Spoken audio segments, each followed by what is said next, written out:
आप सभी का आपके अपने YouTube channel super concept classes में स्वागत है। और आज के इस वीडियो में हम लोग क्लास 10th विज्ञान के मॉडल सेट 3 का कंप्लीट सॉल्यूशन करने वाले हैं। और इससे पहले मैंने आपको विज्ञान का सेट 1 सेट 2 बता दिया है और मैंने बहुत सारे क्लास 10th का मॉडल पेपर आपको सॉल्व करा दिया है। आप लोग प्लेलिस्ट में जाइए और हर एक वीडियो को अच्छे तरीके से देखिए। अगर आप लोग हमारे चैनल पर नए हैं तो चैनल को सब्सक्राइब करने के साथ साथ बेल का आइकन को प्रेस कर दीजिए, क्योंकि आपका जितना भी मॉडल पेपर आया हुआ है, चाहे किसी भी क्लास का हो या फिर किसी भी सब्जेक्ट का हो, आपको कंप्लीट सॉल्यूशन इसी चैनल पर मिल जाएगा। तो चलिए एक एक करके हम लोग आज के क्वेश्चंस को देख लेते हैं। तो यहाँ पर आगे कुछ सामान्य निर्देश दिया गया है, इसको आप लोग पढ़ सकते हैं। जो आपका सेट 1 में था, सेट 2 में था, वही आपका सेट 3 में दिया गया है। तो डायरेक्ट हम लोग आते हैं क्वेश्चन में और डायरेक्ट क्वेश्चन को देखते हैं और अच्छे तरीके से इसके आंसर को समझेंगे। बहुत ही सिंपल और इजी लैंग्वेज में देखेंगे। तो हमारे पास जो सबसे पहला जो क्वेश्चन है, देखिए क्वेश्चन नंबर 1 क्या है कि विभवांतर की एसआई इकाई क्या है, यानी कि एसआई मात्रक क्या है। तो ये विभवांतर का जो एसआई इकाई यानी कि जो एसआई मात्रक होता है, क्या होता है, वोल्ट होता है। उस उपकरण का नाम बताइए जो चालक के टर्मिनल के बीच विभवांतर को बनाए रखने में मदद करता है। तो उसका नाम है बैटरी। क्या नाम है? बैटरी। जो बैटरी होता है वह चालक के टर्मिनल के बीच विभवांतर को बनाए रखने में मदद करता है। बात क्लियर हो गया? बहुत ही सिंपल आंसर है। लिखिए, 2 नंबर अपने पॉकेट में डाल लीजिए। आगे देखिए अगला क्वेश्चन, क्वेश्चन नंबर 2। तो देखिए क्वेश्चन नंबर 2 क्या है कि एमीटर का प्रयोग कौन सी भौतिक राशि को मापने में की जाती है। देखिए एमीटर को हिंदी से हम लोग बोलते हैं धारा मापी। क्या बोलते हैं? धारा मापी। अब धारा मापी में नहीं किया, जो धारा को मापता है, इसलिए एमीटर का उपयोग विद्युत धारा को मापने के लिए किया जाता है। इसे विद्युत परिपथ में किस तरह संयोजित किया जाता है, तो इसे श्रेणी क्रम में संयोजित किया जाता है, याद रखिएगा। तो यहां पर मैंने लिखा कि एमीटर का प्रयोग विद्युत धारा मापने के लिए किया जाता है। इसे विद्युत परिपथ में श्रेणी क्रम में संयोजित किया जाता है। एक होता है आपका वोल्ट मीटर, ठीक है। एक क्या होता है आपका? Volt meter. और वोल्ट मीटर को पार्श्व क्रम या फिर समांतर क्रम में जोड़ा जाता है। इस बात को आपको याद रख लेना है। वोल्ट मीटर को पार्श्व क्रम या फिर समांतर क्रम में, और जो हमारा ए मीटर होता है इसको हम लोग श्रेणी क्रम में जोड़ते हैं। क्वेश्चन नंबर 3 क्या है, देख लीजिए। क्वेश्चन नंबर 3 है हमारे पास कि सोल्डर जो एक मिश्र धातु है वह किन किन धातुओं से मिलकर बना होता है। तो जो सोल्डर है वह टीन यानी कि SN और लेड यानी कि PB, इन दोनों धातुओं से मिलकर बना हुआ होता है। आगे देखिए क्वेश्चन नंबर 4 क्या है। तो क्वेश्चन नंबर 4 यहां पर देखिए जैसे कि दिया गया है, क्या क्या दिया गया है, जैसे कि CH4 है, एक है C2H4 है, एक है C2H6 है, एक है C2H2। देखिए यहाँ पर 4 चीज दिया गया है, ये वाला, ये वाला, ये वाला और ये वाला। यहाँ पर आपको बताना है कि समजातीय श्रेणी कौन सा है। यहाँ पर जो यौगिक का जो कॉम्बिनेशन है, यहाँ पर कौन कौन सा आपका समजातीय श्रेणी है। देखिए समजातीय श्रेणी माने क्या होता है, जिसका जो प्रक्रियात्मक समूह होता है, प्रक्रियात्मक समूह सेम होना चाहिए, ठीक है। प्रक्रियात्मक समूह क्या होना चाहिए? सेम होना चाहिए। अगर आप लोग यहां पर देखेंगे तो ये वाला जो है ना, ये वाला, ये एल्केन में आ रहा है, ठीक है। और ये वाला भी हमारा किस में आ रहा है? एल्केन में आ रहा है। ये 2 चीज। लेकिन ये हमारा एल्केन में नहीं आ रहा है, ये भी हमारा एल्केन में नहीं आ रहा है। ये तो कुछ अलग ही कह रहा है, ये भी कुछ अलग ही कह रहा है, ठीक है। तो यहाँ पर ये वाला जो है और ये वाला जो है, ये दोनों का दोनों क्या है? सेम है। अब सेम कैसे, इस बात को भी समझ लीजिए। देखिए यहाँ पर क्या है, एक्चुअल में डबल से 2 ज्यादा है। क्या है? डबल से 2 ज्यादा। अब कैसे, तो समझिए। जैसे देखिए यहाँ पर C है, एक ठो है, तो 1 का डबल कितना होता है? 2 होता है। 1 का डबल 2, और 2 से 2 ज्यादा यानी 2 और 2 4, तो यहाँ पे 4 है। उसी प्रकार से यहाँ पर भी वही, ये 2 है, तो 2 का डबल कितना होता है? 4, और 4 से 2 ज्यादा यानी 4 + 2 यानी कि 6, तो 6 है। देख लीजिए, यानी ये दोनों क्या है? एक ही श्रेणी के हैं, जिसको बोलेंगे समजातीय श्रेणी, क्योंकि इसमें प्रक्रियात्मक समूह सेम है। क्लियर हो गया? तो यहाँ पर हमारा जो आंसर हो जाएगा, एक हो जाएगा CH4, एक हो जाएगा C2H6। आगे देखिए क्वेश्चन नंबर 5 क्या है। क्वेश्चन नंबर 5 है कि स्त्रियों और पुरुषों पाए जाने वाले लिंग गुणसूत्र कौन कौन से हैं। तो देखिए स्त्रियों में XX गुणसूत्र पाए जाते हैं और पुरुषों में XY गुणसूत्र पाए जाते हैं। इसको आप लोग नोट डाउन कर लीजिए, अच्छे तरीके से समझ लीजिए। आगे देखिए अगला क्वेश्चन, क्वेश्चन नंबर 6 क्या है। क्वेश्चन नंबर 6 की परितंत्र के अजैव घटक का उदाहरण दे। अजैव घटक, ठीक है, मतलब जिसमें आपका एक्चुअल में कहा जाए जिसमें जीवन नहीं है, ठीक है। अजैव घटक आपको बताना है। तो जल हो गया, मृदा हो गया, वायु हो गया, ये सब के सब क्या है? परितंत्र के अजैव घटक है, अजैव घटक है, ठीक है। आगे देखिए क्वेश्चन नंबर 7 क्या है। क्वेश्चन नंबर 7 की प्रत्येक पोषी स्तर पर उपलब्ध कार्बनिक पदार्थ का कितना प्रतिशत अगले स्तर पर पहुंचता है। तो ये 10% ही पहुंचता है सर, ठीक है, नोट कर लीजिएगा। आगे देखिए क्वेश्चन नंबर 8 क्या है। बहुत ही अच्छा क्वेश्चन है, इसको आपको समझना पड़ेगा। देखिए यहां पर क्या बोला जा रहा है कि नीचे दिखाए गए 2 तारों P और Q में से किसका प्रतिरोध अधिक है और क्यों? बहुत ही सिंपल है, यहां पर तो मैंने लिख दिया है कि Q का प्रतिरोध अधिक होगा। अब क्यों होगा इस बात को आपको समझना है, बहुत ही अच्छे तरीके से समझ जाएंगे। देखिए एक फॉर्मूला होता है, R बराबर होता है रो L बटा A, और मैंने आपको पहले भी बताया, सेट 1 में भी बताया, सेट 2 में भी बताया। यहां पर ये जो R है इसको प्रतिरोध बोलते हैं, ये जो A है इसको बोलते हैं अनुप्रस्थ काट का क्षेत्रफल। मैंने आपको क्या बताया कि अगर A का मान अधिक होगा ना, अगर A का मान अधिक होगा तो R का मान कम होगा, और अगर A का मान कम होगा तो R का मान अधिक होगा। बात क्लियर? बात को समझिए। यहां पर क्योंकि यहां पर A नीचे है, ठीक है, इसीलिए अगर A का मान अधिक होगा ना तो R का मान कम होगा, और अगर A का मान कम होता है तो R का मान अधिक होगा। इस बात को आपको समझ लेना है। तो यहां पर देखिए, यहां पर क्षेत्रफल A दिया है और यहां पर क्षेत्रफल A बटा 2 दिया है। तो बताइए कहां पर कम है? यहां पर A है, यहां पर A बटा 2 है, तो जाहिर सी बात है यहां पर ये कम है, यहां पर क्षेत्रफल क्या है? कम है। यहां पर क्षेत्रफल हमारे क्या है? अधिक है। बात को समझ लीजिए कितना सिंपल है। यहां पर क्षेत्रफल कम है क्योंकि A बटा 2 है, A बटा 2 मैंने क्या? A का आधा, और यहां पर पूरा पूरी A ही है, यानी ये अधिक है। तो यहां सब समझ सकते हैं, यहां पर कम है, कम है, तो यहां पर अगर कम है तो जाहिर सी बात है अगर A का मान कम होता है, यानी क्षेत्रफल का मान अगर कम होता है तो यहां पर हमारा जो प्रतिरोध होता है, प्रतिरोध अधिक होगा। तो यहां पर जो प्रतिरोध R होगा ये क्या हो जाएगा? अधिक हो जाएगा। उल्टा होता है। और यहां पर देखिए A हमारा अधिक है, इसलिए यहां पर R हमारा क्या हो जाएगा? R हमारा यहां पर कम हो जाएगा। तो इसलिए मैंने यहां पर लिख दिया है कि यहां पर ये जो Q वाला जो है ना, Q वाला, यहां पर R का मान क्या होगा? अधिक होगा। क्यों अधिक हुआ आप समझ गए होंगे, आप थोड़ा बहुत लिख लीजिएगा। और यहां पर मैंने लिख दिया है कि Q का प्रतिरोध अधिक होगा। 3 नंबर देगा, थोड़ा सा आपको लिखना पड़ेगा, आप लिख लीजिएगा। आगे देख लीजिए क्वेश्चन नंबर 9। क्वेश्चन नंबर 9 क्या है कि चुंबकीय क्षेत्र की एसआई मात्रक लिखिए। तो चुंबकीय क्षेत्र का जो एसआई मात्रक होता है, एम्पियर प्रति मीटर बोलिए, टेस्ला बोलिए, या फिर वेबर बोलिए, ठीक है, वेबर बोलिए, जो भी लिखिएगा तीनों में से कुछ भी लिख दीजिए, आपका काम बन जाएगा। ठीक है, आगे देखिए, जब एक चुंबकीय सुई को किसी धारावाही चालक के पास लाया जाता है तो वो विक्षेपित हो जाती है, क्यों? देखिए बात को समझिए। चुंबकीय क्षेत्र की तीव्रता धारावाही चालक में प्रवाहित विद्युत धारा की मात्रा के समानुपाती होती है। इसी चुंबकीय क्षेत्र के कारण चुंबकीय सुई विक्षेपित हो जाती है। बहुत ही सिंपल क्वेश्चन का आंसर आप लोग लिख लीजिए सर, बहुत ही अच्छा यहाँ पर मैं आपको बता रहा हूं। आगे चलिए देख लेते हैं क्वेश्चन नंबर 10। क्वेश्चन नंबर 10 क्या है देखिए कि प्लेटिनम, सोना एवं चांदी का उपयोग आभूषण बनाने के लिए क्यों किया जाता है? तो देखिए प्लेटिनम, सोना एवं चांदी का उपयोग आभूषण बनाने के लिए किया जाता है क्योंकि ये बहुत ही कम अभिक्रियाशील है तथा चमकदार होती है, और बहुत ही मतलब देखिए उतना जल्दी ये संक्षारित भी नहीं होते हैं, इसीलिए। ठीक है, इसलिए इन लोगों का मतलब जो चीज है, ये सब जो धातु है, प्लेटिनम, सोना, चांदी, इनका उपयोग आभूषण बनाने के लिए किया जाता है। अगला क्वेश्चन, सबसे अधिक कठोर प्राकृतिक पदार्थ, देखिए प्राकृतिक पदार्थ बोला गया है तो नाम बताना है आपको। तो हीरा, हीरा जो होता है सबसे अधिक कठोर प्राकृतिक पदार्थ है।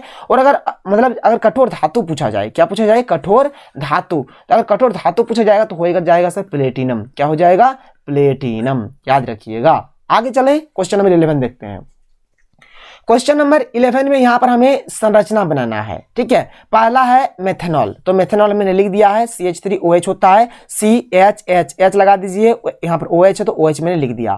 ठीक है, फिर क्या है? फॉर्मेल्डिहाइड, इसका सूत्र होता है HCHO। तो देखिए यहां पर CHO जो है ये हमारे क्या है? एल्डिहाइड ग्रुप है, तो यहां पर C=OH हमने लगा दिया, H इधर था हमने लिख दिया। एसिटिक एसिड, तो CH3COOH इसका सूत्र होता है, COOH कार्बोक्सिलिक एसिड की यहां पर है तो COOH को कुछ इस प्रकार से हमने लिख दिया, और ये जो CH3 है इसको इस प्रकार से लिख दिया, और ये हमारा काम बन गया। स्क्रीनशॉट लेते चलिए, कॉपी में नोट करते चलिए, आगे बढ़ते चलिए। क्वेश्चन नंबर 12 डिस्कस करते हैं। क्वेश्चन नंबर 12 क्या है देखिए, क्या होगा यदि हम पोषी स्तर के सभी जीवों को समाप्त कर दें? तो क्या होगा देखिए, मान के चलिए अगर एक स्टेप खत्म हो जाता है तो बाद में जो स्टेप रहेगा वो ऑटोमेटिक खत्म हो जाएगा। क्या है कि यदि हम एक पोषी स्तर के सभी जीवों को समाप्त कर दें तो उनके अगले स्तर के जीव भी धीरे धीरे समाप्त होने लगेंगे। इसी प्रकार उन जीवों के एक पहले के स्तर के जीवों की संख्या बढ़ जाएगी और आहार श्रृंखला का संतुलन खराब हो जाएगा। क्लियर है? बात समझ में आ गया? कोई दिक्कत नहीं होना चाहिए। क्वेश्चन नंबर 13 देख लीजिए। क्वेश्चन नंबर 13 हमारे पास क्या है कि आप कचरा प्रबंधन की समस्या कम करने में क्या योगदान दे सकते हैं, किन्हीं 2 तरीकों का वर्णन कीजिए। तो देखिए यहाँ पर 2 तरीके क्या क्या है।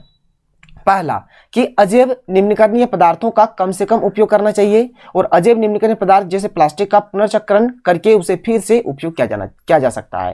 तो ये 2 चीज हो गया, 2 पॉइंट यहाँ पर आप लोग लिख देंगे, बहुत ही सिंपल है। तो यहाँ पर देखिए आगे क्या है सर हमारे पास अगला क्वेश्चन कि एकल जीव द्वारा उपार्जित लक्षण सामान्यतः अगली पीढ़ी में वंशानुगत नहीं होते हैं, क्यों? तो एक जीव द्वारा उपार्जित लक्षणों जैसे कि लंबे नाखून, मांसपेशियां, ये अनुभव, ठीक है, आदि में किसी भी प्रकार का आनुवंशिक पदार्थ जीन और गुणसूत्र नहीं पाया जाता है। यही कारण है कि उपर्जित लक्षण एक पीढ़ी से दूसरी पीढ़ी में स्थानांतरित अथवा वंशानुगत नहीं होती। एक पीढ़ी से दूसरी पीढ़ी में सामान्य तौर पर वही लक्षण स्थानांतरित होते हैं जिनका आनुवंशिक आधार जीन अथवा गुणसूत्र होते हैं। ठीक है, लिख लीजिएगा। क्वेश्चन नंबर 15 देखते हैं। क्वेश्चन नंबर 15 है, यहाँ पर आपका देखिए सेक्शन से स्टार्ट हो जाता है। यहाँ सबका लॉन्ग क्वेश्चन से, बड़ा बड़ा क्वेश्चन से एक क्वेश्चन यहाँ पर आपको 5 नंबर दिया जाएगा। ये जो ओम का नियम है और इसका जो प्रूफ होने वाला है, इसका जो होगा ना, यहाँ पर मैं आपको नहीं बता रहा हूँ, इसका लिंक मैं आपको इस वीडियो के डिस्क्रिप्शन बॉक्स में दे दूंगा। आप लोग वहां पर जाइएगा, वहां पर आपको एक वीडियो मिलेगा, वहां पर जो वीडियो मिलेगा आपको, उस वीडियो को देखिएगा। आपका ओम का नियम एकदम 7 जन्मों तक के लिए आपको याद हो जाएगा, कुछ भी जरूरत नहीं है कि आप भूल पाएंगे। ठीक है, तो आप उस वीडियो को देख लीजिएगा, ओम का नियम आपका क्लियर हो जाएगा। यहां पर मैं आपका ज्यादा टाइम नहीं बर्बाद करता हूं, आप लोग वहां पर जाकर देख लीजिएगा क्योंकि पहले से वीडियो बना हुआ है। चलिए आगे चलते हैं, क्वेश्चन नंबर 16 देख लेते हैं। क्वेश्चन नंबर 16 क्या है, देखिए 4 प्रतिरोध हो, यहाँ पर 4 प्रतिरोध है, 4 ओम, 8 ओम, 12 ओम और 6 ओम। ठीक है, यहाँ पर आप किस प्रकार से जोड़ेंगे कि कुल प्रतिरोध जो होगा वो अधिकतम हो। देखिए जब भी अधिकतम का बात होता है तो उसको हम लोग श्रेणी क्रम में जोड़ेंगे। किससे जोड़ेंगे, तो श्रेणी क्रम में जोड़ेंगे। जब भी न्यूनतम का बात होगा तो हम लोग उसको पार्श्व क्रम यानी कि समांतर क्रम में जोड़ेंगे। तो हमने लिखा है, देखिए किस, जैसे कि कुल प्रतिरोध अधिकतम हो, ठीक है, अधिकतम के लिए देखिए तो सभी प्रतिरोधों को श्रेणी क्रम में जोड़ने पर हमें कुल प्रतिरोध अधिकतम प्राप्त होगा। और न्यूनतम के लिए तो सभी प्रतिरोधों को समांतर क्रम यानी कि समांतर बोलिए या फिर पार्श्व बोलिए, दोनों का मतलब एक ही होता है। समांतर क्रम या फिर पार्श्व क्रम, दोनों का माने एक हुआ। ठीक है, तो समांतर क्रम में जोड़ने पर हमें कुल प्रतिरोध निम्नतम प्राप्त होगा। अब यहां पर बोला गया है कि जो अधिकतम है और जो न्यूनतम है, ठीक है, अधिकतम और न्यूनतम प्रतिरोध की गणना करें। तो चलिए करते हैं अधिकतम प्रतिरोध की गणना। यहाँ पर R1 दिया है, R2 दिया है, R3 दिया है, R4 दिया है। जब अधिकतम ज्ञात करना होगा तो श्रेणी क्रम में जोड़ेंगे। श्रेणी क्रम का फॉर्मूला होता है R बराबर R1 plus R2 plus R3 plus R4।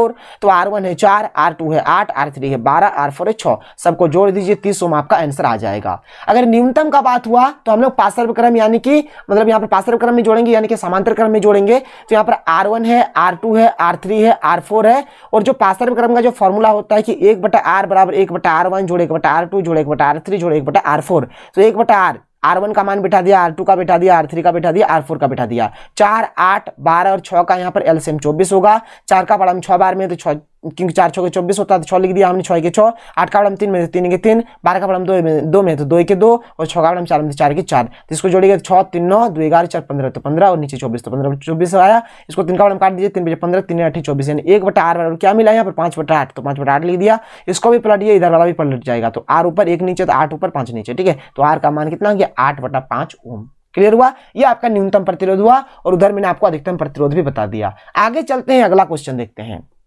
अगला क्वेश्चन देखिए कि मिसेल क्या है। सबसे पहले इसको देखते हैं। तो देखिए मिसेल क्या होता है। तो देखिए मिसेल कि जब साबुन को जल में डालते हैं तो इसके प्रत्येक अणु से 2 सिराओं का निर्माण होता है। पहला सिरा जिसको बोलते हैं जलरागी सिरा, ठीक है, जिसमें आयनिक भाग होता है, और एक होता है जल विरागी सिरा जिसमें हाइड्रोकार्बन वाला भाग होता है, जैसे आप इस चित्र में देख सकते हैं। ठीक है, यही हुआ आपका मिसेल। ये दोनों क्या है, मिसेल का चित्र है। इस समय इनका जलरागी सिरा जल के अंदर होता है, जबकि जल विरागी सिरा पूंछ बाहर की ओर होता है, जो तैलीय मैल को अपने केंद्र में एकत्रित कर लेता है। इस प्रकार बहुत सारे अणु के द्वारा एक विशेष संरचना प्राप्त होता है जिसे मिसेल कहा जाता है।